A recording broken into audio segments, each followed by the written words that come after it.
Hola, soy Silvia Cruz La Peña. Antes de que empiece el episodio de hoy, quiero recordaros que los fines de semana, en colaboración con Podimo, también tenéis episodios de Hoy en el País. En el reportaje de ayer, Bárbara Ayuso dio voz a las mujeres de la guerra entre israelíes y palestinos, porque a pesar de seguir trabajando como pueden, sosteniendo a hijos y sobrinos que se han quedado sin padre, militando en sus partidos, apenas se las ve ni se las oye. ¿Qué es ese sonido? Un avión. ¿A dónde va el avión?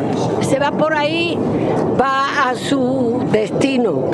Y si va por ahí, le bomba. Ahora sí, os dejo con el episodio de hoy. Israel sigue bombardeando Gaza.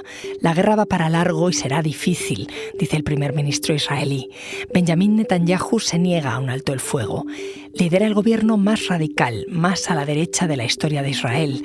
La población le apoya en la invasión de Gaza y en acabar con Hamás, pero Netanyahu está contra las cuerdas por no haber visto venir los ataques del 7 de octubre. Sus días como gobernante parecen contados, pero va a depender también de cómo acabe el conflicto. Soy Ana Fuentes. Hoy en El País, Netanyahu, un animal político que se lo juega todo en Gaza.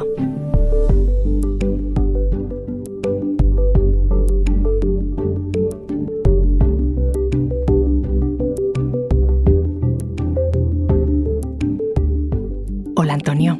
Hola, Ana.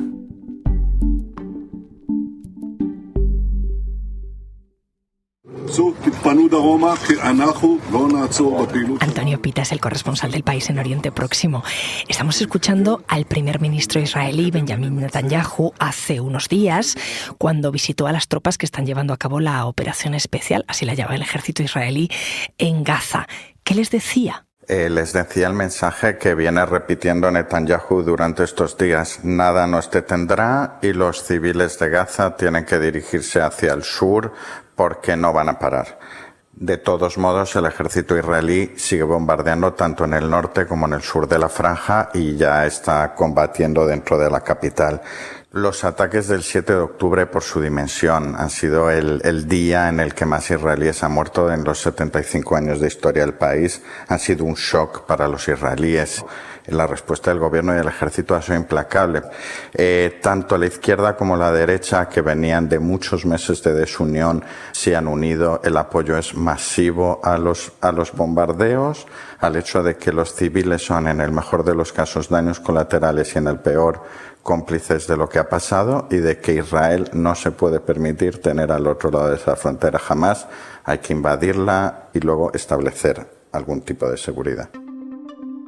Entonces, Antonio, el apoyo a los ataques a Gaza es mayoritario, está aglutinando a los israelíes, pero ¿a Netanyahu le está beneficiando? No, una cosa es la aprobación masiva que existe a la operación, que es muy clara y que tiene mucho que ver también con el papel que genera el ejército en este país, y otra de Netanyahu. Netanyahu, solamente un 7% en una de las encuestas confía más en él para liderar esta operación de lo que confía en el ejército. Y luego hay una mayoría de israelíes que pide directamente su dimisión por considerar que tiene una responsabilidad, porque la política hacia Gaza casi ininterrumpidamente durante los últimos 14 años ha sido la suya. Todo el mundo está de acuerdo en que es un cadáver político, y además se ha abierto una nueva brecha en torno al tema de los rehenes.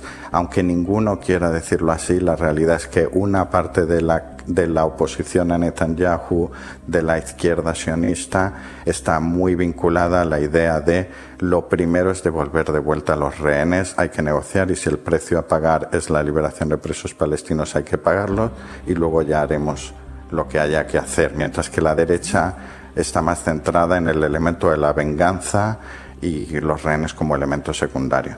Es un momento, como decías, que está cargado de significado para Israel y para la carrera política de Netanyahu, que contigo quería recorrerla. Es una carrera que no empieza en Israel, sino en Estados Unidos. Mr. Natai is a graduate of MIT. He is an Israeli. Estamos escuchando un fragmento de un programa de televisión del año 1978 en Estados Unidos.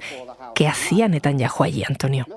Netanyahu se educó universitariamente allí, por eso habla un inglés absolutamente perfecto que forma parte de su capacidad política. Él fue a Estados Unidos con su familia. Su padre era un académico Ben Zion que precisamente estudiaba la Inquisición, el antisemitismo, la época dorada de los judíos en la España medieval, y no recibió una plaza en Israel, en parte por sus ideas revisionistas, que es el movimiento ideológico que está detrás de lo que llamaríamos hoy la derecha israelí, ¿no?, a la que pertenece Netanyahu, que es un elemento, de hecho, muy presente en su pensamiento político, ¿no?, una cierta idea como de revancha y de desprecio a esas élites de origen europeo a las que él pertenece, pero que siempre ha tenido esa idea de que su padre no pudo quedarse ahí. Trabaja como ejecutivo de marketing en una empresa de muebles y va desarrollando toda una dialéctica que funciona muy bien en Estados Unidos como muy dual entre el bien y el mal. ¿Y en qué momento vuelve a Israel? Volvió 2 veces, una para combatir en la Guerra de los 6 días de 1967 y luego se quedó varios años en la guerra de desgaste que hubo. Volvió a Estados Unidos y regresó ya definitivamente, básicamente a raíz de la muerte de su hermano Yoni, a quien estaba muy unido y que murió en una famosa operación de rescate en 1976 en Entebbe. A partir de ahí, en los 80, él ya ingresó en el Likud, el partido que ahora mismo lidera. Ya en la guerra del Golfo estaba entrevistado muy a menudo en las cadenas estadounidenses porque habla muy bien inglés y ya apareció en la Conferencia de Madrid de 1991. 2 años después se hizo líder del Likud. En 1996 se convierte en el primer ministro más joven de la historia de Israel al ganar las elecciones precisamente con un discurso de oposición a los acuerdos de Oslo. We do not seek to shape your life or determine your destiny. Los acuerdos de Oslo a los que te refieres fueron uno de los momentos que hicieron historia. Los firmaron Isaac Rabin, Bill Clinton y Yasser Arafat. En septiembre de 1993 estamos escuchando ese momento. ¿Qué supusieron, Antonio? Supusieron sobre todo el primer momento en que israelíes y palestinos firmaron un acuerdo. Lo que sucede es que iba a ser temporal para 5 años y a partir de ahí que fuesen ganando autonomía los palestinos y eventualmente, aunque no aparecía en el texto, tuviesen un Estado propio. Pero muy pronto acabaron yéndose al traste. ¿Netanyahu qué pensaba de los acuerdos de Oslo? Netanyahu pertenece al movimiento ideológico llamado revisionismo que considera que todo Eretz Israel, o sea, toda la tierra de Israel, lo que hoy es Israel y Palestina, pertenece a los judíos. En su propio programa electoral actual considera que es un derecho único y exclusivo del pueblo judío. Estaba en contra y además, como hubo violencia que se generó, él calentaba mucho el ambiente con cada atentado, culpando a Isaac Rabin de haber dado armas a los palestinos porque hubiese una policía palestina de repente, con poner en riesgo la seguridad de Israel. Y Ana, todo esto fue generando un ambiente, una incitación contra la persona Isaac Rabin muy fuerte que acabó llevando a su asesinato en 1995. 4 o 5 shots rang out and Rabin collapsed into the arms of his security men. En ese momento, Netanyahu lee muy bien el momento y dice: no quiero vuestros votos, no quiero tener nada que ver con los que habéis matado a Rabin. Un año después, cuando también hay una oleada de atentados suicidas que debilita mucho a la figura de Simón Peres, que es quien había sucedido a Rabin tras el asesinato, gana las elecciones en 1996 con un mensaje de dureza y un mensaje contrario a los acuerdos de Oslo que no denuncia, pero básicamente mete en el congelador. ¿Y cómo es ese primer gobierno de Netanyahu? Son años en los que la situación se deteriora y básicamente ambas partes van perdiendo la esperanza en la paz. Hasta que en 1999 Netanyahu pierde las elecciones con Ehud Barak, que trae un discurso de retirada del sur del Líbano y de intentar negociar una solución política. Con Ehud Barak se dan las negociaciones más serias que ha habido de paz hasta el momento. No funcionan e incluso antes de que terminen las negociaciones estalla la segunda intifada con la visita de Ariel Sharon a la explanada de las mezquitas de Jerusalén. Sharon, Ana, es una figura importante con relación a lo que pasa estos días. Cuando visita la explanada de las mezquitas es el jefe de la oposición, posteriormente gana las elecciones, es el líder del partido que hoy lidera Netanyahu y mientras tanto Netanyahu está siendo su ministro. Cuando en 2005 Sharon decide que no tiene sentido para Israel mantener el coste de seguir en Gaza unilateralmente, decide sacar a sus colonos y sus soldados. Es lo que se llama el plan de desconexión. Y Netanyahu dimite por eso y se opone. O sea, que el gobierno de Ariel Sharon tenía un plan de desconexión de Gaza. Pero Netanyahu no estaba de acuerdo. ¿Qué quería? Efectivamente, es cuando se rompe el partido Likud y se crea, que recordaréis, el partido Kadima. Ariel Sharon saca adelante la desconexión de Gaza con todos los votos a su izquierda, mientras que en el Likud se queda Netanyahu, que considera que es un error, que es algo que nunca se debería haber hecho. Y eso remite muchísimo a lo que está pasando ahora. Si hay un mensaje que hoy refuerza a la derecha y que tiene también mucha popularidad entre la izquierda, es que si Israel se hubiese quedado en Gaza en 2005, nunca habrían muerto 1.400 israelíes. Es un argumento con 1000 trampas dialécticas y que no se corresponde con el contexto más amplio del conflicto, pero es como lo ve hoy casi cualquier israelí. Y cuando tú llegaste en 2007 a tu primera etapa como corresponsal en Israel y los territorios ocupados palestinos, ¿en qué punto estaba la relación? Era un momento muy interesante porque en Israel gobernaba el partido Kadima, que había creado Ariel Sharon, y en Palestina era un momento de cambio. En 2006 se celebraron las primeras elecciones palestinas en muchísimo tiempo y ganó Hamás. La comunidad internacional necesitaba que Hamás reconociera los acuerdos que había firmado con Israel, renunciase a la violencia. No lo hizo. Y a partir de ahí empezaron muchas cosas que también remiten a lo que pasó ahora. Hubo una división entre las dos grandes facciones rivales palestinas, Hamás y Al-Fatah, unos enfrentamientos callejeros en 2007, y en ese momento Hamás toma el poder de Gaza y es cuando se refuerza el cerco que ha tenido todos estos años la franja. Aquel momento lo vivieron nuestros compañeros Juan Carlos Sanz y Beatriz Lecumberri. No te vayas, Antonio, que voy a hablar también con ellos. Enseguida volvemos. Beatriz Lecumberri llegó a Israel en 2014. Le pregunté por aquel momento político, por dónde estaba Netanyahu, y esto me contestó. Hola, Ana. Una de las cosas que me parecía más interesante en aquel momento, cuando me tocaba cubrir a Netanyahu, noticias que tenían que ver con él, era esa especie de dominio del miedo de los ciudadanos que él tenía. ¿Cómo podía sacar partido al miedo de la gente? Supongo que es algo que todos los gobernantes en mayor o menor medida hacen. Y entonces creo que la operación Margen Protector contra Gaza de julio de ese año pues tiene mucho que ver con eso, ¿no? Con vamos a protegernos. Y bueno, y políticamente yo creo que le salió muy bien a él, ¿no? Hubo varios detonantes de esa ofensiva.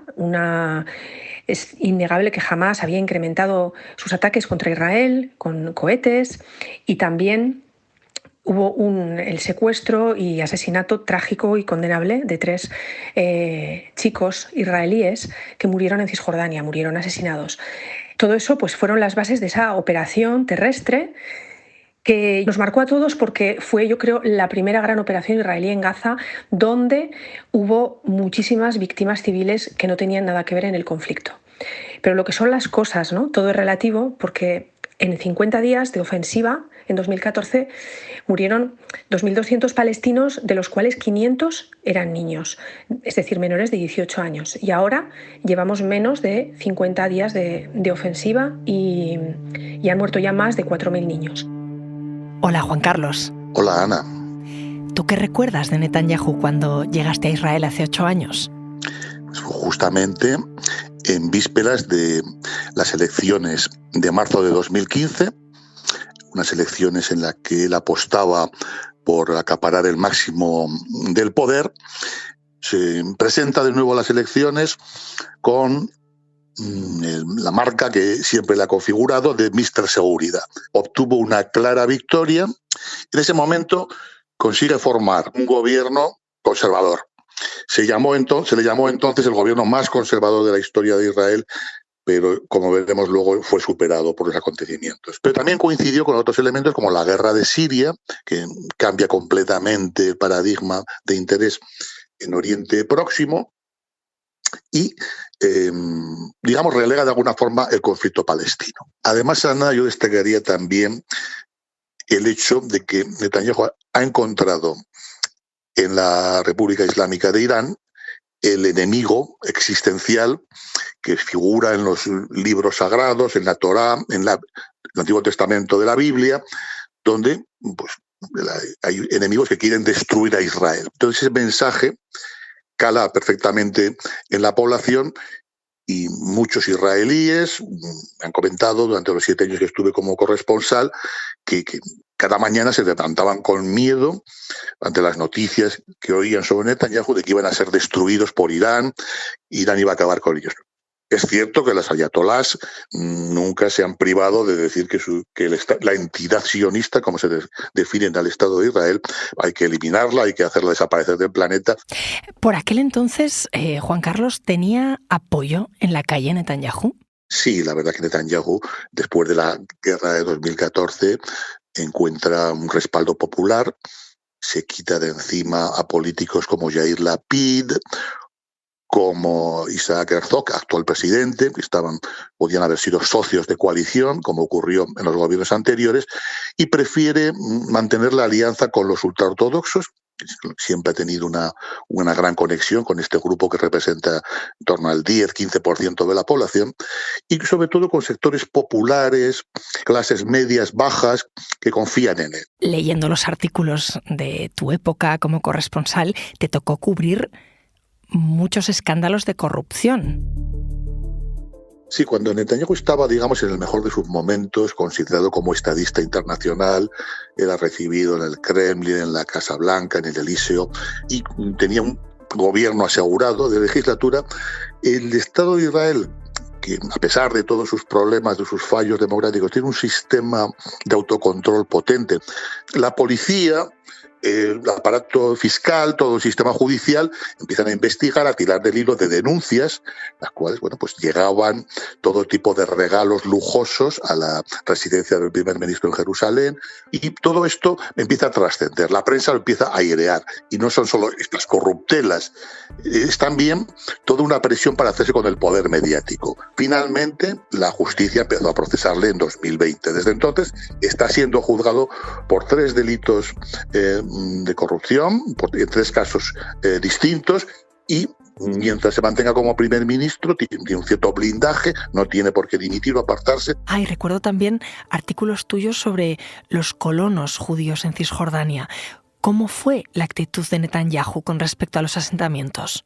Durante los mandatos de Netanyahu prácticamente se multiplican desde los 150.000 colonos que podía haber en los años 90 cuando llega al poder en su primer mandato, a los 600.000 casi en varios asentamientos cuando él deja el poder en 2021 a una coalición, su anterior pérdida del poder electoral. Ha sido un proceso muy paulatino. Los asentamientos no crecen por grandes decisiones, sino que poco a poco se va aumentando.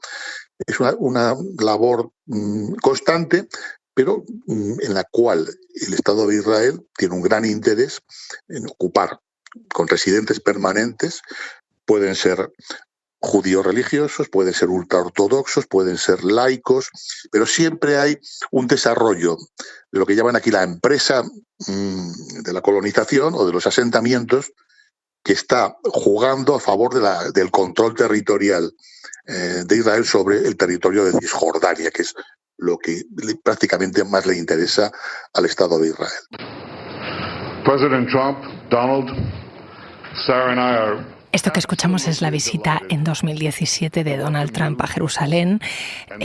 ¿Cómo se llevaban Netanyahu y Trump, Juan Carlos? Y Donald Trump, que aparentemente estaba distante de lo que era la causa judía, venía condicionado por su asociación con las fuerzas de la derecha cristiana, que tienen mucho interés, una relación muy cercana a Israel. Entonces, poco a poco se va acercando, defiende un posible acuerdo de paz, el acuerdo definitivo, siempre decía él, que además le prestaba a Israel la gran palanca, la gran solución de la anexión de Cisjordania parcial. Pero el principal apoyo lo recibe en 2020, cuando, gracias a la influencia de Estados Unidos, países como Emiratos Árabes Unidos, como Bahrein, como Marruecos, como Sudán, se incorporan a los llamados acuerdos de Abraham y establecen relaciones diplomáticas con Israel.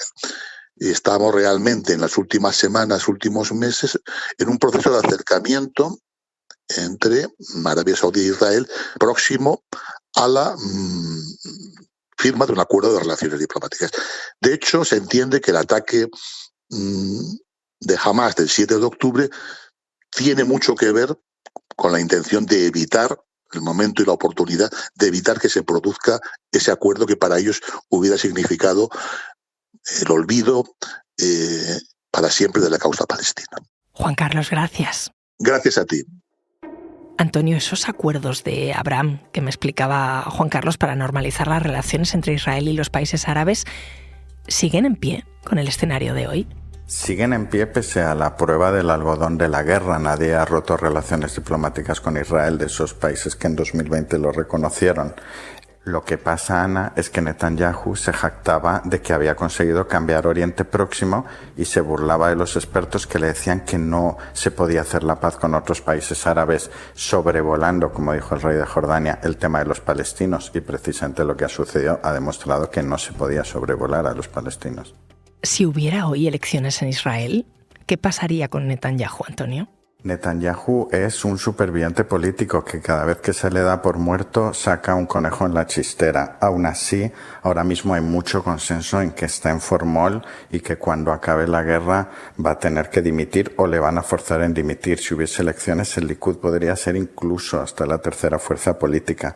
Ten en cuenta, Ana, lo que hablamos en otro momento. Venimos de muchos meses de manifestaciones semanales multitudinarias contra una reforma judicial para laminar al Tribunal Supremo. Está imputado por 3 causas. Lleva mucho tiempo en el poder. Es una persona muy divisiva. Ahora mismo no está yendo a los hospitales a ver los heridos porque sabe que le van a gritar cosas. Está muerto políticamente, pero se sigue aferrando al poder. Y es una persona, además, que le cuesta mucho aceptar, yo creo, el nuevo rol histórico en el que está. A él que tiene una cierta tendencia a la grandilocuencia, que ha dicho en el pasado que le gustaría ser recordado como el primer ministro que protegió la seguridad de Israel, que enlaza mucho lo que sucede ahora con siglos de antisemitismo y toda la historia del pueblo judío. De repente tiene un rol que no es nada fácil de tragar. Es el primer ministro bajo cuyo mandato Israel sufrió su jornada más letal en sus 75 años de historia. Antonio, gracias. Gracias a ti, Ana.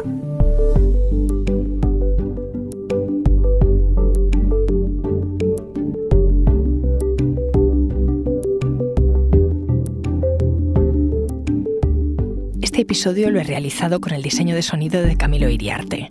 La edición es de Ana Rivera y la dirección de Silvia Cruz La Peña. Soy Ana Fuentes y esto ha sido Hoy en el País. Mañana volvemos con más historias. Gracias por escuchar.